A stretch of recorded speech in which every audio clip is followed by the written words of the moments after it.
Goeiedag juffrou, ek hoop dit gaan goed met jou. Ek hoor jy sukkel bietjie om IKT in jou klaskamer te inkorporeer en ek het dit goed gedink om hierdie video vir jou te maak, om vir jou te vertel hoe jy 'n baie spesifieke IKT, naamlik TikTok, in jou klaskamer kan gebruik.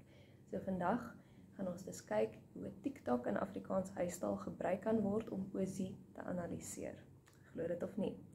So, TikTok help ons om kort kreatiewe video's te maak wat teks en visuele elemente kombineer.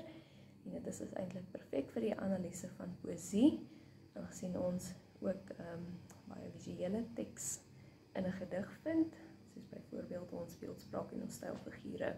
So, dit sal so 'n aktiwiteit in die klaskamer lyk. Ons verdeel ons klas miskien in 'n paar groepe.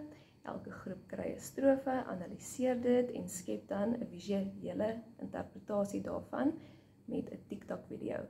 Daarna kan die leerders dus na mekaar se video's kyk en kommentaar lewer op hulle uitbeelding van die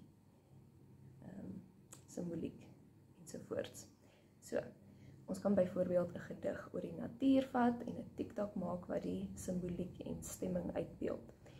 Die metode help leerders om figuurlike taal en stemming aktief te verken, eerder as om dit net passief te lees.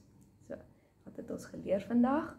Met IKT soos TikTok maak ons leer interaktief en kreatief. Baie dankie dat jy saam gekyk het.